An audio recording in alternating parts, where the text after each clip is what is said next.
someone might say, well, what does the issue of Hadith have to do with the subject of this lecture? It's because the vast majority of controversial issues that Muslims encounter come from the Hadith tradition. Actually, that's why I started studying Hadith, because the Quran is a relatively small book. It's not it's not nearly as, maybe it's even just a third the length of the New Testament, and there's not a lot of controversial material in the Quran. I mean, it's very interesting. Sometimes people maybe think that the Quran is very foreign because it's in Arabic, but it's actually an extremely accessible book when you compare it to other books, other scripture, and just even a book written 1,400 years ago. There's not a lot of books written 1,400 years ago that are actually as approachable as the Quran. In the sense, I mean, it's a book that's revealed in a world of the desert in the 7th century, but its reliance on desert imagery and 7th century conceptions of the world is actually very limited. And that's, I bring that up because that's not the case for the Hadith tradition. The Hadith tradition it's like getting your head dunked into 7th century Arabia. And that's a very, very, very different world. And so you can imagine if you have a body of material that is collected from people who are basically trying to transmit what they heard someone in 7th century Western Arabia saying, that is going to be a view of the world that is very different from a lot of other times and a lot of other places. It's very different from our time and our place. I mean, just think sometimes you watch a movie from the 1950s and the 1940s, you think how much the world has changed. Imagine 1,400 years and all the technological and social change that has occurred. So the Hadith tradition is it's at the center of a lot of controversy because it's a very important source for Islamic law and beliefs, but it's also a source that if you just come across it without any mediation, it's like you've been zapped back in time into a very different world. And that's why I've tried to design, or to lay out some suggestions for people to sort of have in their mind when they come across hadiths, because as I don't know how many of you pay attention to the media or not, but most of the controversies that come up involving Islamic scripture have to do with the Hadith tradition. The first thing to keep in mind is hadiths are just pieces of a puzzle. They're pieces of a puzzle. They're a puzzle that Muslim scholars are trying to put together to construct the answer to the question, what does God want from us? What is the right thing to do? What is pleasing in God's eyes in terms of our actions, in terms of our beliefs? And you can imagine if you have a revealed book like the Quran, and then you have the legacy of this teacher, this figure, this prophet who brought it, you're going to try and look to that legacy as much as you can for answers to any kind of question, even the general questions, particular questions. So that's the hadiths are an attempt to collect this legacy. But it's very important to keep this in mind. They're just pieces of data. And just imagine, following around, let's say, the President of the United States for a month and just writing down everything he says or recording everything he says. Imagine how many little snippets of information, not knowing what their context is, not knowing what he intends by them, are they general or specific. You're going to get you can imagine taking these little pieces of data and coming away with an image that's very different from maybe what the overall actual image is. And then imagine that over a period of 22, 23 years of someone who was the center of his community, alayhi salatu salam, and whose companions obsessed over him, right? Rightly so. So the first thing to keep in mind when you're dealing with hadiths is they have to be authenticated.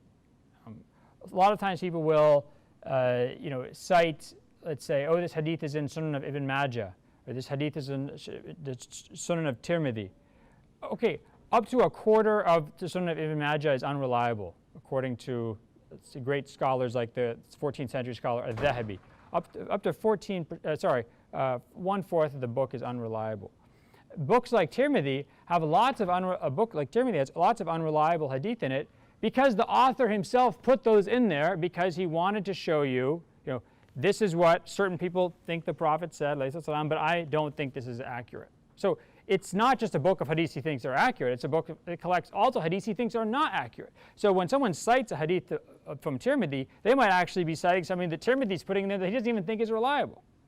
So don't just get lulled into this idea, oh, he said this, someone so-and-so mentioned this book and he said it's in such and such a collection, or this hadith and it's such and such a collection. That's not a solution.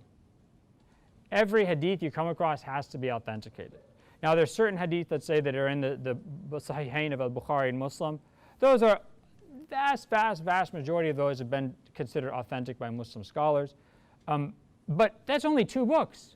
2 books out of lots of different hadiths. Lots of the hadiths that we come across are not from the books of Bukhari and Muslim. Very important to keep that in mind. So hadith has to be authenticated. And this is a great example. A lot of the time, the hadiths that people get really wrapped up in and the controversies around, they're actually not even reliable hadiths. This hadith, supposedly the Prophet said that لا يدخل الجنة ولد الزنا. The child born of zina does not enter paradise, does not enter the garden. Does anyone have a problem with that hadith? Can anyone think of a problem with the meaning of this hadith? Yes? Yes, I have a problem. What is it?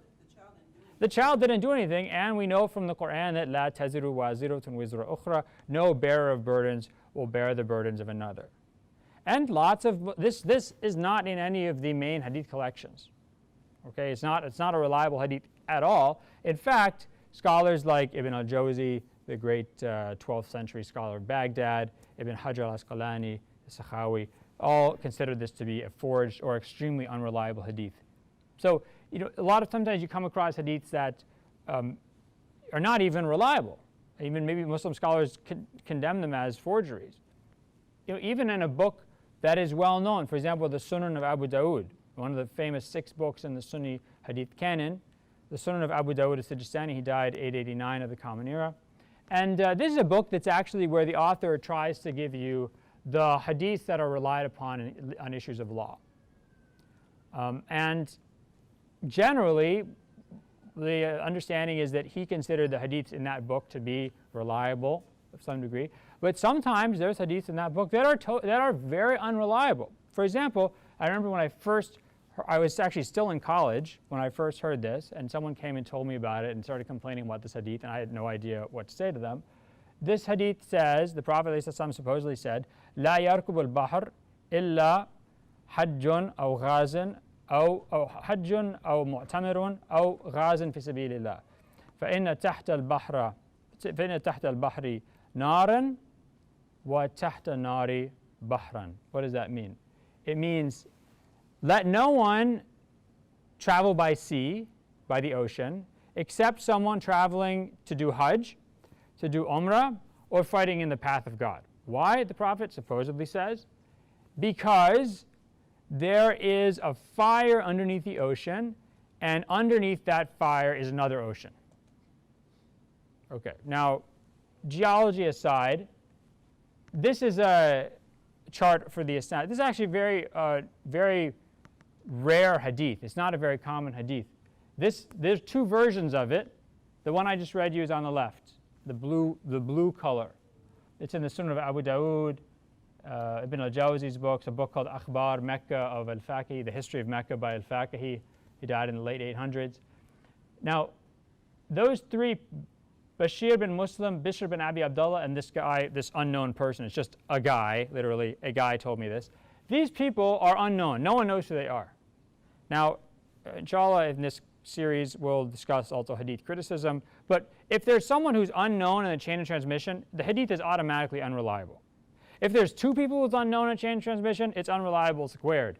And if there's not even any other corroborating narration to make up for that, then there's no way to turn that unreliable thing into something reliable. What is reliable is this purple version. You see, it doesn't rely on these people. No one should travel by sea except those going for Hajj, for Umrah, or to fight in the path of God. No mention of any oceans of fire and fire under oceans, right? So that hadith, before you get all wound up about, oh my God, why is the Prophet ﷺ saying there's a fire under the ocean, an ocean under the fire, and how do I square that with modern geography, plate tectonics, whatever? You don't have to, because it's not a reliable hadith. Khalas. As the great 15th century, 14th century scholar Ibn al-Mulaqqin said, it's weak bittifaq al-a'imma. It's unreliable by the opinion of all the imams of hadith.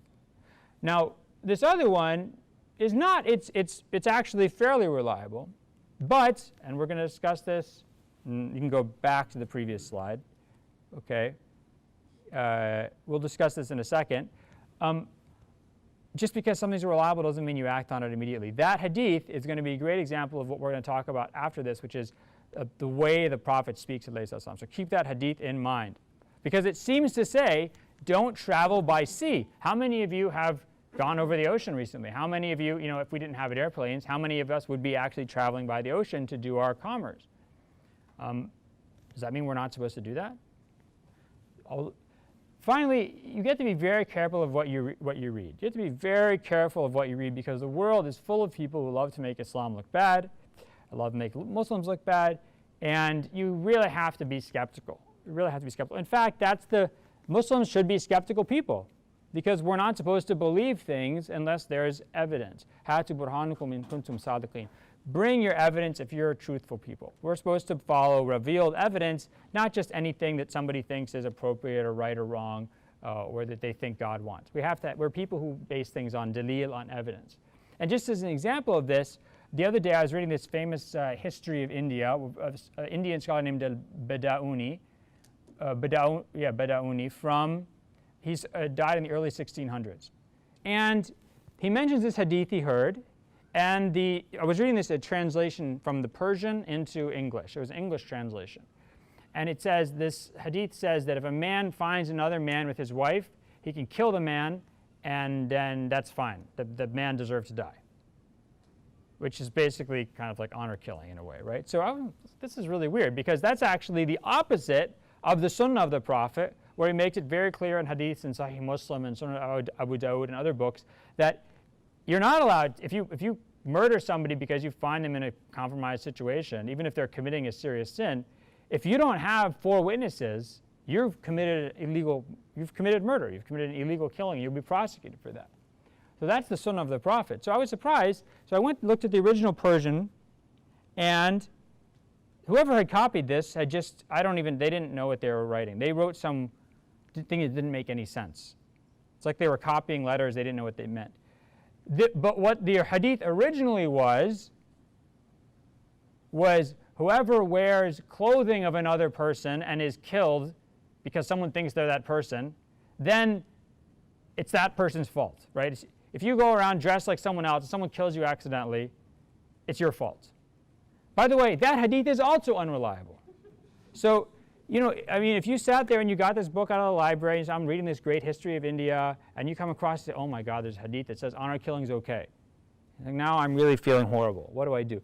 You have to, at some point in the process of translation from Arabic into Persian, copying the Persian manuscript, and then translation from Persian to English, total chaos happened, so that's not reliable. This is very important, and it's also mind-numbingly, well, I won't say dull. I think it's really exciting, but it's not for the faint of heart. If you like details, this is what you should do with your life. There are usually, the majority of the time, there are many different narrations of a tradition. So, for example, we talked, there's the hadith about not traveling by sea. Those were 2 narrations of the same overall saying the Prophet. You're going to see it's a sort of general message the Prophet, it's sort of gist of what he was saying was one gist. But those narrations are very different from one another. Sometimes it's because somebody makes a mistake and introduces an error into the narration. Sometimes someone intentionally introduces an error to push their agenda. Sometimes maybe the Prophet ﷺ said something more than once in different ways. Sometimes maybe the transmitter is citing that hadith to stress different parts of what the Prophet said. And this is a good example. This is sorry to have to. This is the life of hadith scholars. Lots of details. Anybody who starts making fun of hadith scholars, you think they're stupid, they don't listen. First, go and try and just keep up with a book like Bukhari, and then tell me that they're stupid. This is one narration. the Bukhari's teacher, Ali ibn Abdullah, that's Ali ibn al-Madini, if anyone cares, a very famous scholar, narrated to us saying, Abdurrahman bin Mahdi narrated to us from Malik ibn Anas, from Makhrab ibn Sulaiman, from Kurayb, from Ibn Abbas, radiallahu ta'ala anhuma, who said, I slept at the home of my aunt Maymuna. By the way, who's Maymuna? She's one of the wives of the Prophet. So he's sleeping at the Prophet's house. It's sleepover at the Prophet's house. I slept at home of my aunt Maymuna, and I told her, I want to watch the prayer of the Messenger of God, sallallahu alaihi wasallam. So a cushion was laid out for him, and the Messenger of God, sallallahu alaihi wasallam, slept on it lengthwise. And he awoke, I inserted this part, and he awoke at night and started to wipe the sleep from his face, and then he read the last 10 verses from Surah Ali Imran until he finished the chapter. Then he went to a water skin that was hung up. Here, again, a different world. There's no sink. Yeah. There's not even a bedpan or a pan of water. There's a skin of like a goat skin that's treated to hold water hanging up somewhere by a nail in the house. And he started performing his ablutions. Then he went to pray, and I got up and did as he did. So Ibn Abbas got up to pray as well. Then I went and stood at his side. But the Messenger of God, sallallahu alaihi wasallam, placed his hand on my head and took my ear and started twisting it. Then he prayed 2 prayer units, 2 rak'ahs, then 2 more, then 2 more, then 2 more, then 2 more, then 2 more, and then he prayed just 1 unit. So in this recollection of the Prophet, you can think of the Ibn Abbas about what the Prophet did. There's a lot of potential material here, talking about how the Prophet did his wudu, what this prayer, this night prayer he's doing, this extra night prayer he's doing is, how many rak'ahs it was. But then there's this, this seems kind of a little bit sadistic. Ibn Abbas, who's a young kid, probably around 10 years old, goes to pray next to the Prophet, and he starts twisting his ear. So if you can imagine you're an Islamophobe, you're like, I knew it, right? He's being mean to kids. This is just another version. Now you can see what's happening here. We'll discuss it. Ali bin Abdullah, the same guy, same chain of transmission. Ibn Abbas says, I slept at the home of Maymuna, my aunt, who's a wife of the Prophet. The Prophet rose to relieve himself and wash his face and hands and then went to sleep again. By the way, you can see already there's new information. The Prophet got up to go to the bathroom, alayhi salam. Then he rose and went to the water skin, untying it and performing his ablution a bit more than usual, but not like doing it twice. Then he prayed. I rushed over, not wanting him to think that I was hesitant to pray and was just watching him. And I performed my ablutions. Then he stood up for his prayer, so I went and stood at his left. Now we're starting to see what's happening. He stood at his left, but he took me by the ear, and he turned me around to his right, and he completed his prayers. And then the hadith continues. So why did the Prophet grab Ibn Abbas's ear? To move him around his body, because he was standing on the wrong side of him. If you're 2 people, you don't stand on the person's left, you stand on the person's right. So actually here we have, this version of the hadith includes the most information. This is Ibn Abbas recalling everything that happened. Why does the other one not have this section? Not have the section about Ibn Abbas standing on the wrong side of the Prophet? Because that's not the message Ibn Abbas was trying to give when he narrated that hadith. He was concerned about, does moving during prayer invalidate your prayer? Because this hadith has lots of information. It also tells us that if your kid is doing something next to you while you're praying, you can actually grab that kid and kind of maneuver them around you, and that's all doesn't violate your prayer. So it leaves out the part about the fact that he's praying on the wrong side of the Prophet, because that's not the message Ibn Abbas is trying to give. He's trying to say in this case that it's okay to move like this during the prayer. So if you don't know that, if you don't know that there's these different narrations, you come across this version where the Prophet is just grabbing a kid's ear and twisting it for no reason. Okay. 3, hadiths have to be fit into a system. As I said before, they're just pieces of information. And with the example of, let's say, following around the President of the United States for a month or 2 months, you're going to get a lot of material. And if you don't know when he's speaking about one thing versus another thing, when he's speaking about something general, when he's speaking about something specific, when he's being sarcastic, when he's joking, you are going to come away with a lot of erroneous understandings or perceptions of what he's saying or she's saying.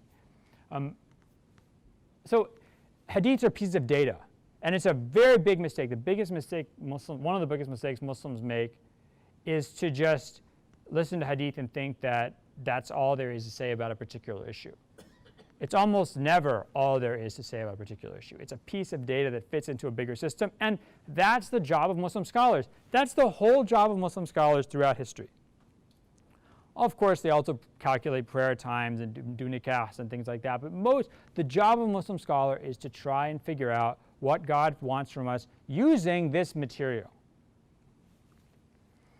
A great example of this is a hadith. It's a Sahih hadith in Sahih Bukhari and other books, where the Prophet says, "Umirtu an uqatil an-nas hatta yaqulu la ilaha illallah wa anna Muhammad Rasulullah wa yuqimu as-salah wa yu'tu az-zakah wa in fa'alu dhalik asama minni dima'ahum wa amwaluhum illa fi haqq al-Islam." What does that mean? The Prophet says, I have been commanded to fight the people until they say there is no God but God, and Muhammad is the messenger of God, and they establish the prayer, and they pay zakat. If they do that, their blood and their property is inviolable to me, except as Islam might deem right or just.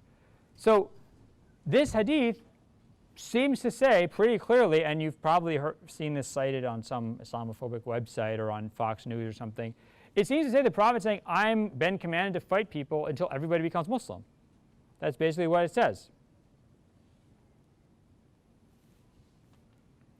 But remember, these are just pieces of data. It is Sahih hadith. I mean, I've never seen anyone question the reliability of this hadith.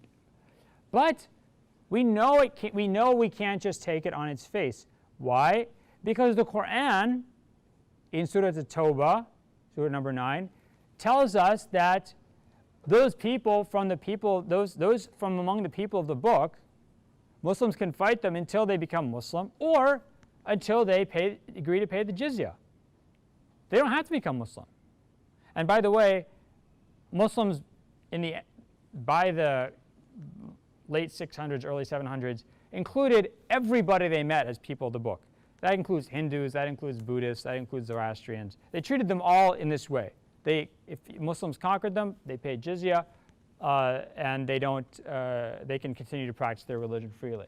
So we know this hadith has to be modified, at least in the sense that it doesn't apply to people of the book. What else? We know from the Prophet's precedent, ﷺ, that he didn't force people of the book to convert. When the Muslims conquered the city of Khaybar, the Jewish town of Khaybar in the Hijaz, the Jewish population there was allowed to remain and practice Judaism. They just paid tax to the Muslims. The Muslims conquered the city of Najran in southern Arabia, which was all Christian at the time. They were allowed to practice their religion freely, and their priests and their bishops were not bothered at all. They just weren't allowed to do riba. They weren't allowed to do interest. But they lived under Muslim protection. They paid tax.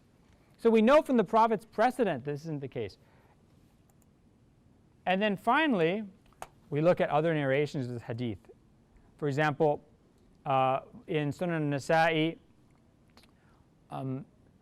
there's one version from Anas bin Malik, the companion Anas bin Malik, narrating this hadith, where he says, "Umirtu an uqatil al-mushrikeen hatta yaqulu la ilaha illallah." What does that mean? I've been commanded to fight the polytheists until they say there's no God but God, Muhammad is prophet of God. That's actually the intended meaning, because we know that the one group that was not allowed to retain their religion under Muslim rule was the polytheists of Arabia. This is very clear. It doesn't mean polytheists. It means the mushrikeen of the Central Arabian Peninsula. They were not allowed to retain their idolatry. They either became Muslim or they were fought.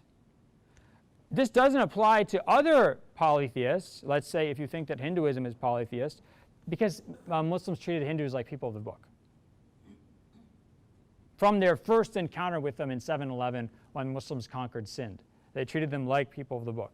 So it only applies to mushrikeen in Central Arabia. That's the only group that this hadith actually applies to. We know that from the Quran, we know that from the precedent of the Prophet, and we know that from other narrations of this hadith.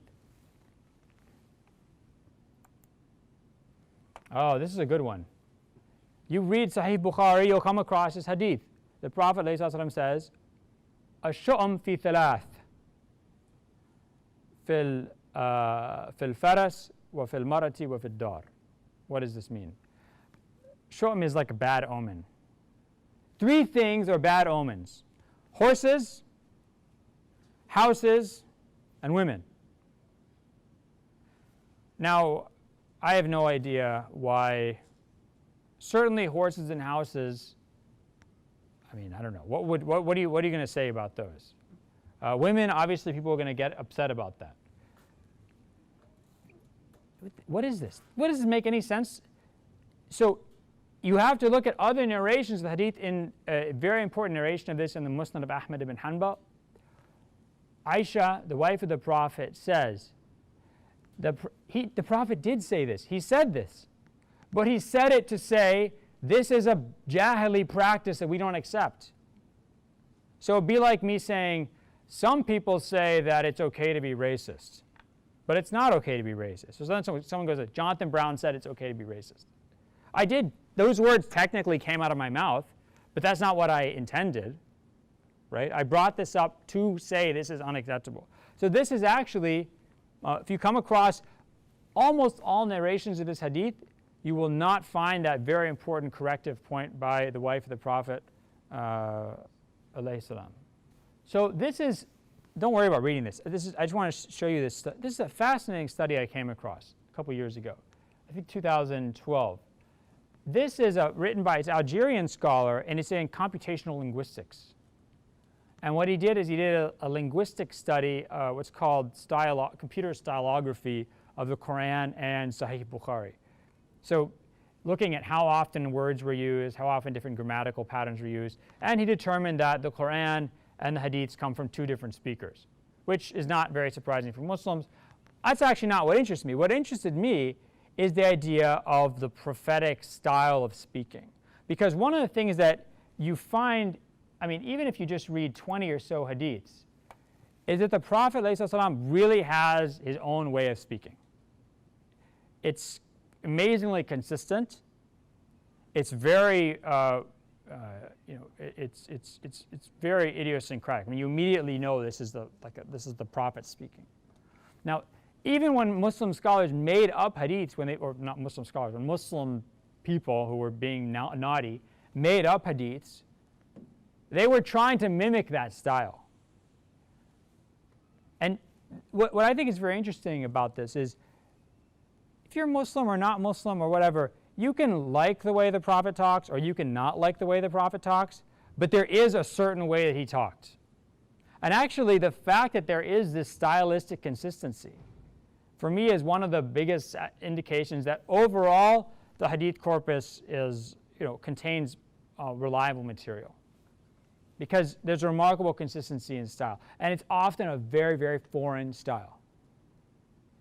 He doesn't talk like an American politician or a lawyer. He talks like a preacher and a leader in 7th century Arabia. So one of the features of the Prophet's speech, one of the most definitive features of it, is it's extremely hyperbolic. Everyone knows what hyperbolic means? It's not subtle. It's very often not subtle. Sometimes it's subtle. It's very often not subtle. It's like someone saying, this is the worst hamburger I've ever had in my entire life on the planet Earth.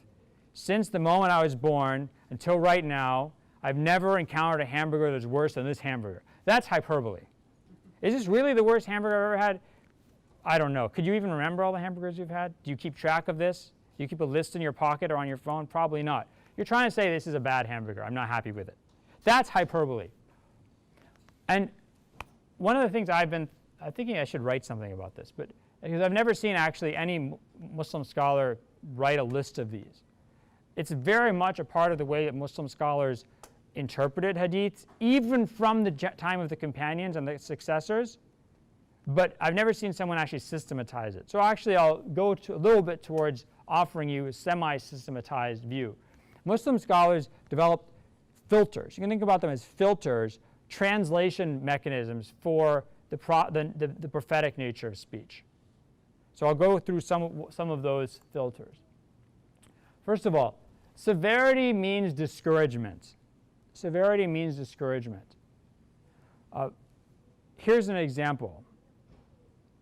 The hadith in Sahih Bukhari and other books, Man salla illa shay'in yasturuhu,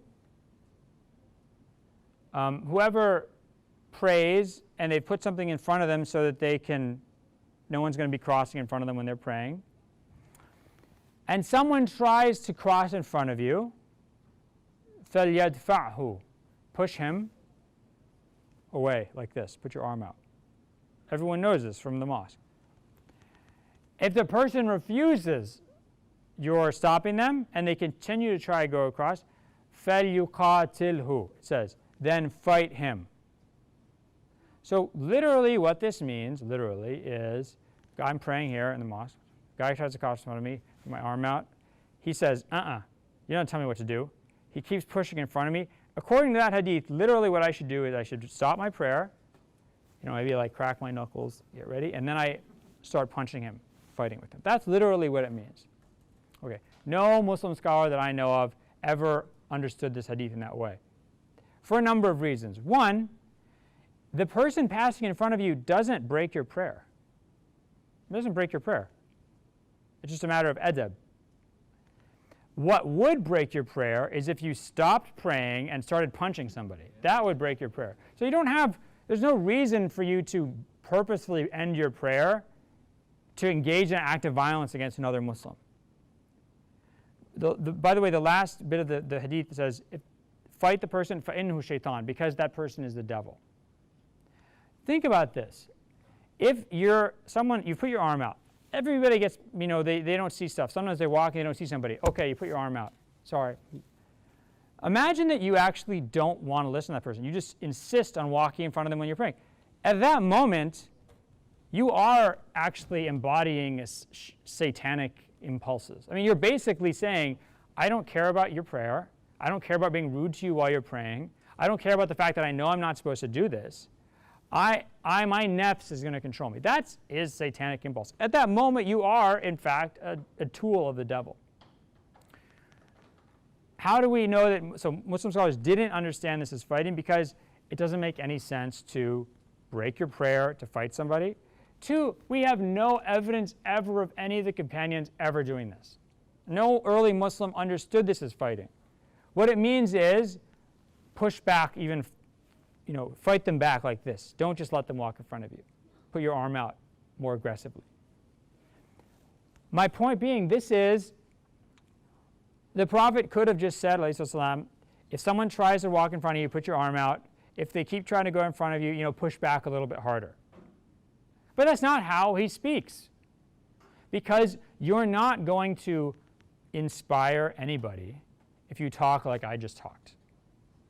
Push back a little bit harder. That's great if you're a preschool teacher or something like that, or a lawyer. It's not great if you're a religious leader. And I remember actually a student came to me once and told me about this hadith. They had been sitting in a Jum'ah prayer and someone mentioned it, and he was really upset about this hadith, and he was really shocked. It's in Bukhari, Sahih Bukhari. There's a couple of narrations of it that the Prophet is speaking about when the call to prayer happens. If people don't answer the call to prayer, he says, I wish I could, gather wood together and go and light their house on fire. Light their house on fire. Now, the hadith then continues saying, would any of you, if they're invited to a really good meal with tasty lamb, would they refuse to go to that meal? So it's clear from the whole hadith that this is almost playful description. The prophet is saying, if you hear the call to prayer, you're being invited to a meal. Why would you not go to that meal? Why would any of you? It's almost a playful example. And he's saying, see, people who don't go, it makes me so upset. I wish I could sort of light their house on fire. Maybe then they would leave. That's hyperbole. Okay? It is not, no Muslim scholar that I ever have heard of or come across says it's licit to go and light someone's house on fire because they don't answer the call to prayer. If you did that, you would be a literalist, but you'd also be an idiot because you'd be violating all sorts of rights that person. You don't have a right to light their house on fire or destroy their property and probably kill them. So then this is hyperbole. This is the prophet delivers these messages through a language of hyperbole. Other filters. So first filter, severity is discouragement. By the way, what's a good example of this, which we mentioned earlier? Let no one travel by ocean except someone going for Hajj or Umrah or fighting in the path of God. We know that can't be a prohibition because the Quran describes that one of the signs of God is that He created boats for you that you can travel with on the ocean in the search of searching for the bounties of God in commerce. We also know that at the very least Muslims are encouraged to travel to seek knowledge. So the Quran talks about commerce, seaborne commerce is one of the wonders of God. We know there's all sorts of reasons human beings should travel that are not just Umrah and Hajj and fighting the path of God. So this can't be taken literally. So how have Muslims understood that hadith? Muslim scholars like a Hanafi scholar named Al-Jassas from the late 900s.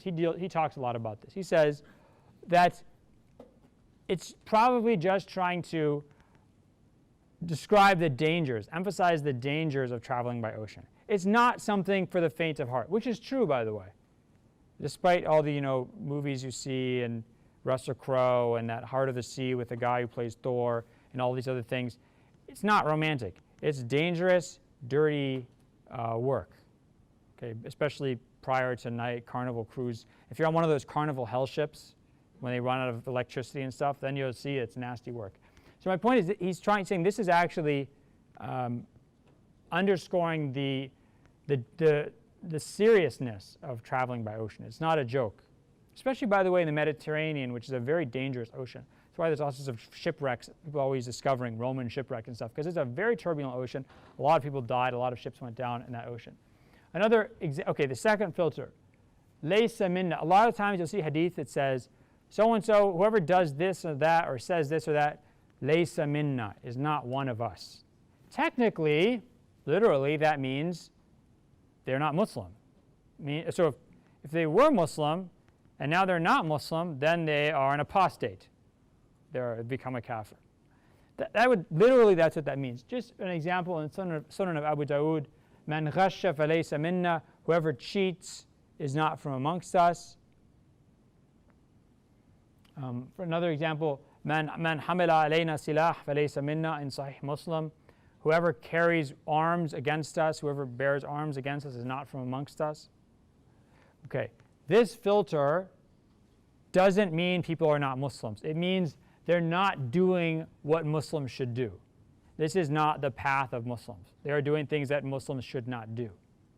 Why do we know this is the case? Because the Quran talks about إِذَا فِئَتَانْ مِنَ الْمُؤْمِنِينَ اقْتَتَلَا. If two groups from amongst the believers fight one another, then the Prophet is supposed to reconcile between them as much as possible. So Muslims can actually fight against each other with weapons, and they're still both Muslims.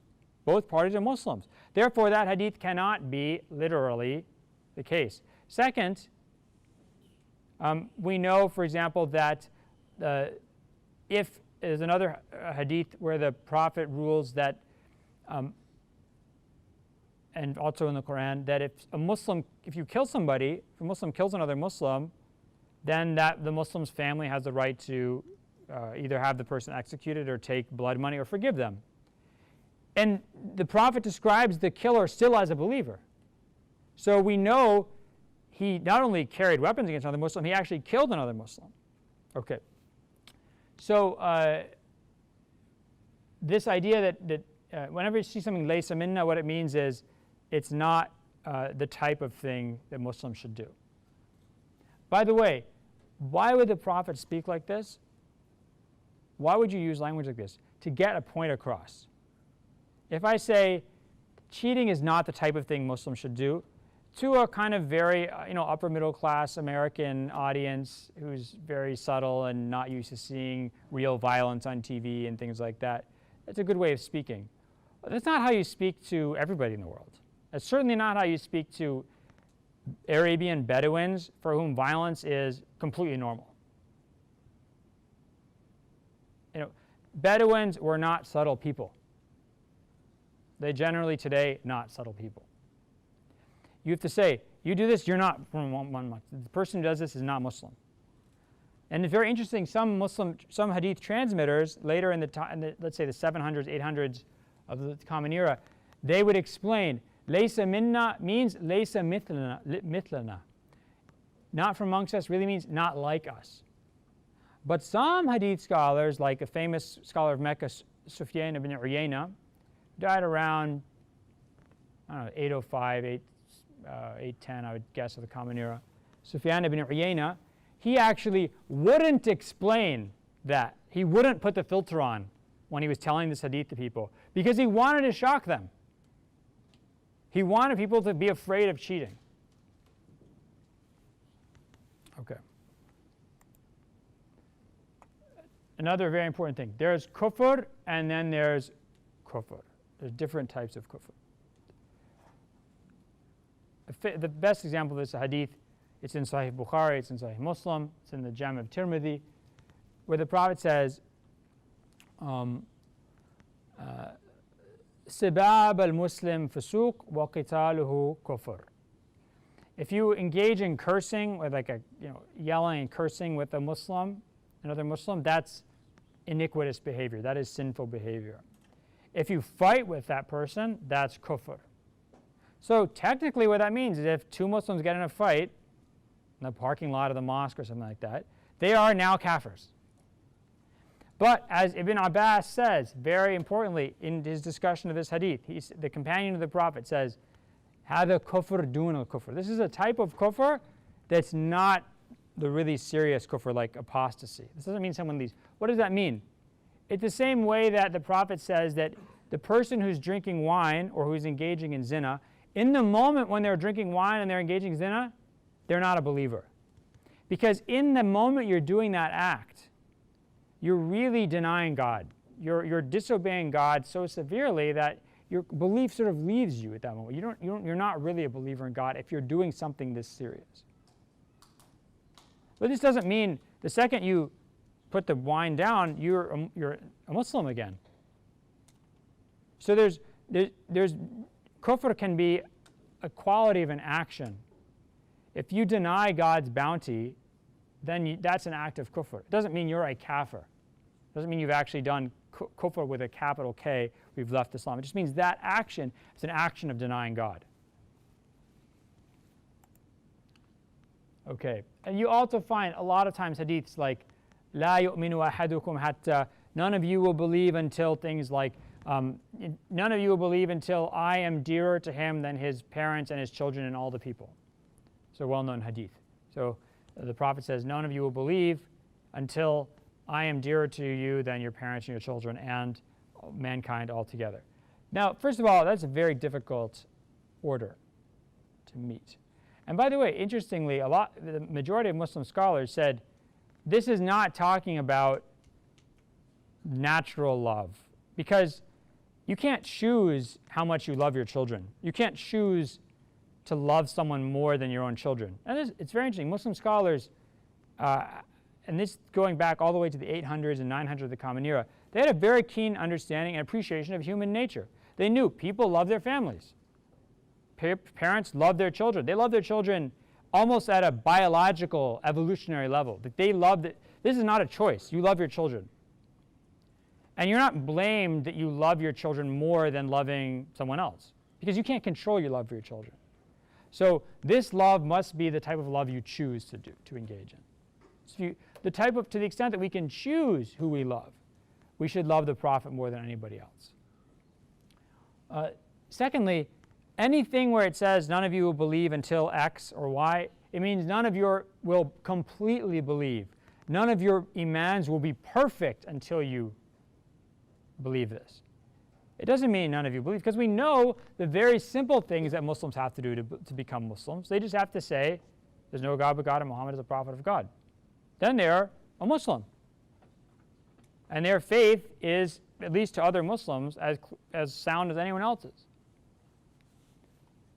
Okay. Although you also see lots of hadith that say, no one will, لا يدخل جنة من كان في قلبه حبة خردل من الكبر, or something like that. Hadith in Bukhari and other books. None of you will enter heaven if they have even a mustard seed worth of pride in your heart. Okay, that is a very hard bar to meet. A mustard seed worth of pride in your heart. I mean, I don't know anybody who doesn't have a mustard seed worth of pride in your heart. Think you're not going to go to heaven. Okay. By the way, this is what caused the Protestant Reformation. That's what caused Martin Luther to believe that you cannot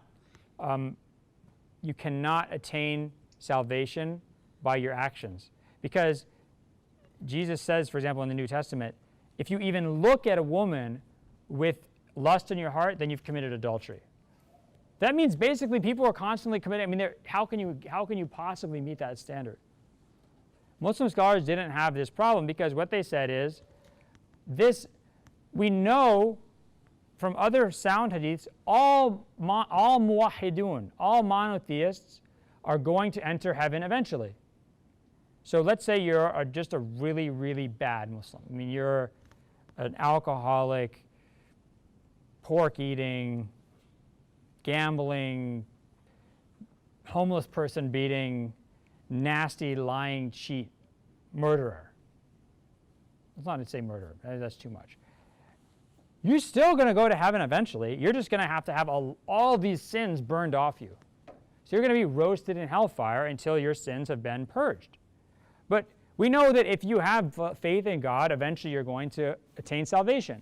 So that's an established principle of Sunni theology, and also, I think also of 12 or Shiite theology. I'm not sure. That's an established principle of theology.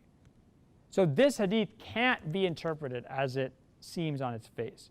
It means if you have any pride in your heart, it's going to get burned off, even just for a second. That's going to have to be burned off. You're not going to enter heaven immediately. Last thing. This is very important. The Quran and the Prophet ﷺ are not science teachers. Just like none of us, well, actually some of you might be science teachers, but none of us talk like science teachers. What do I mean by that? For example, this morning, I flew up from Houston. Anyone have a problem with that sentence? You people, oh, you religious people, you're so naive. What about modern science? I flew up from Houston, so Houston's below us. Houston's below us on a map that we happen to have accepted a certain view of the world where north is up and south is down. Okay? But none of you would start ripping your hair out if people started talking like that. Because we talk about that all the time. We talk about the world like it's flat. We talk about the world like there's north is up. You know, we go out west to California. Californians go back east. Doesn't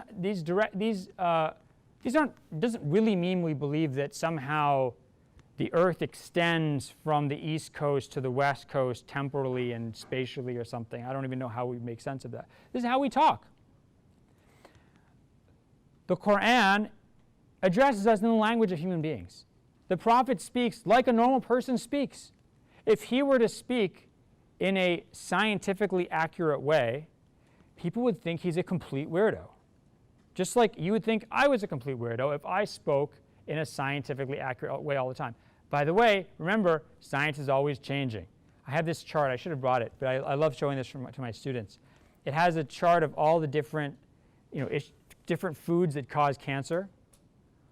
And then it shows on one side all the studies that say that food causes cancer. On the other side, all the studies that say that food does not cause cancer.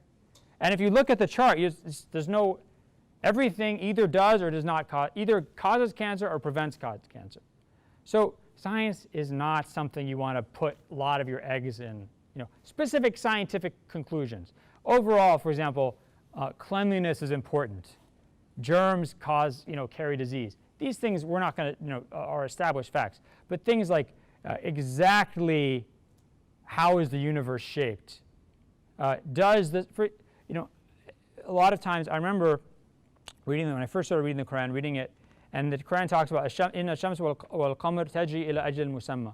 The sun and the moon each run for a certain course. The way it's translated in English, actually, is they run a certain course. And I remember thinking, oh my God, this is inaccurate. The sun doesn't move. But actually, in the Arabic, it doesn't mean, it's not course, it's actually for a period of time. Ajal is a time barrier. So actually that is true scientifically, because the sun at a certain point is going to die out or have a supernova or something like that. Hopefully I won't be around. And then I saw something else on my Facebook, someone posted, that the sun actually is moving.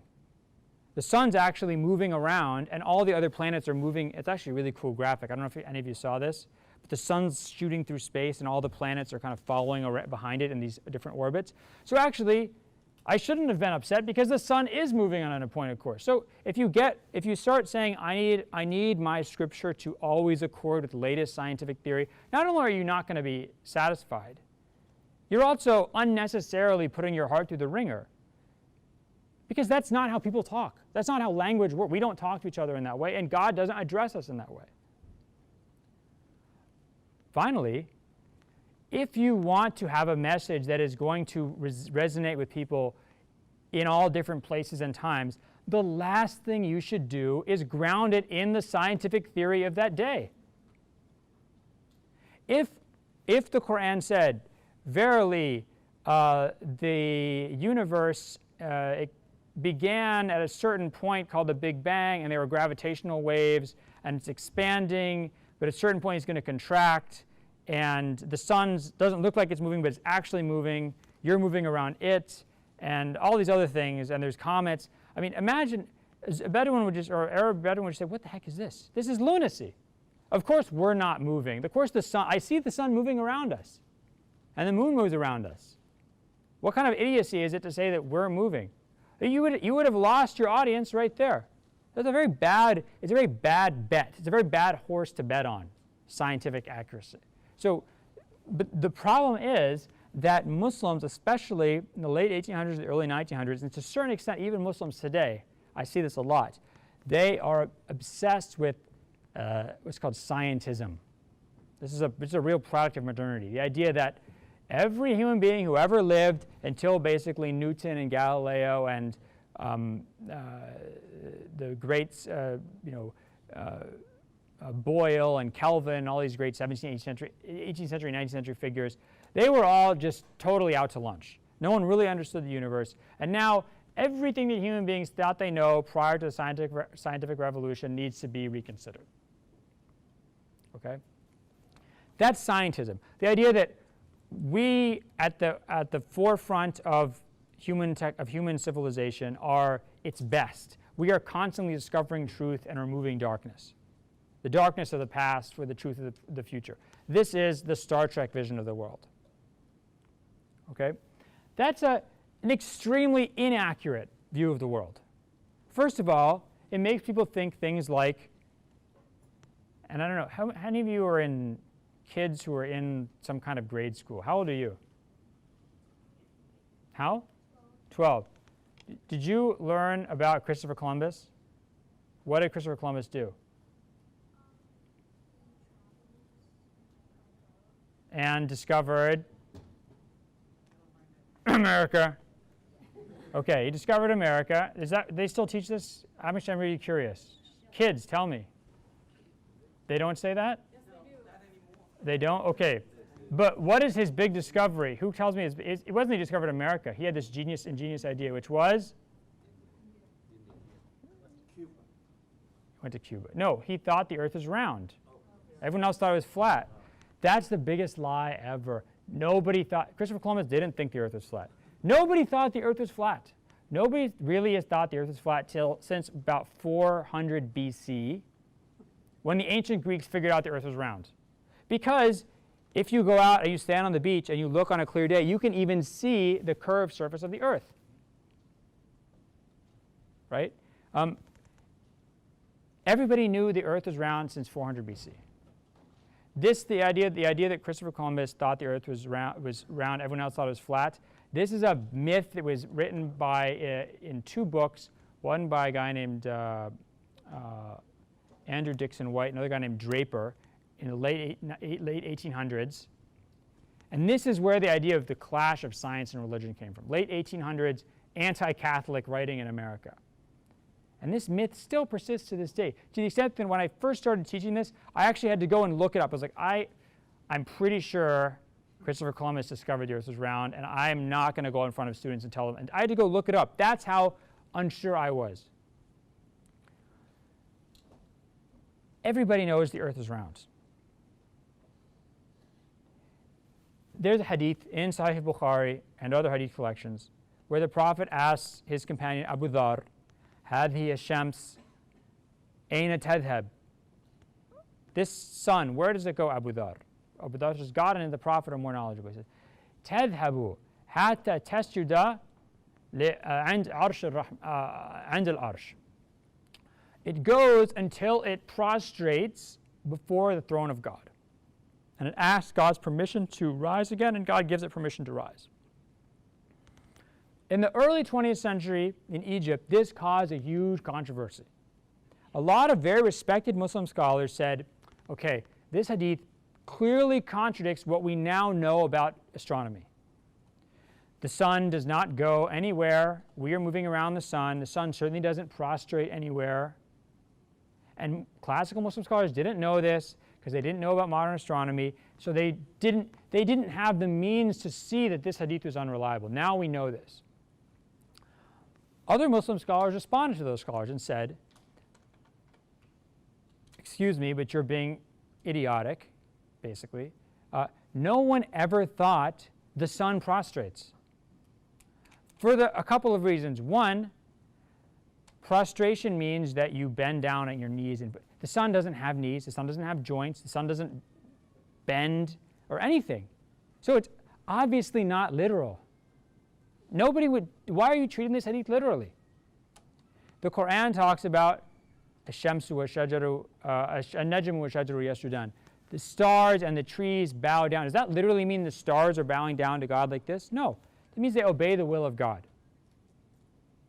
Second of all, Muslim scholars, and the earliest example I've found is from the 1000s of the Common Era, Muslim scholars knew that the sun was always up somewhere. It was always up somewhere, and they knew that because they were calculating prayer times. And if you go really far north, the sun sets, whereas at the same time of day, really far south, the sun's up. So they knew it's always up somewhere and down somewhere else. This is they discovered this through calculating prayer time. So they knew the sun is actually never going somewhere to prostrate before God's throne. They thought this meant that the sun obeys God's command, just like the Quran describes other natural features, natural bodies doing. It's only, interestingly, in the 20th century when some Muslim scholars became obsessed with this idea that modern science has given us new knowledge that requires us to wipe out everything that we think we know before. And modern science, because we've learned so much, it must mean that everybody who came before us was ignorant and benighted. This is a very, very arrogant view of the world. It's a very arrogant view of the world. And it's the type of thing that makes people put all their eggs in the basket of the latest scientific study about what causes cancer or what doesn't, and not have a sense of proportion and perspective to know that these studies are frequently disproven, and that you have to wait a long time to determine scientific consensus. And even then, that consensus might be found wanting. Okay. That's it.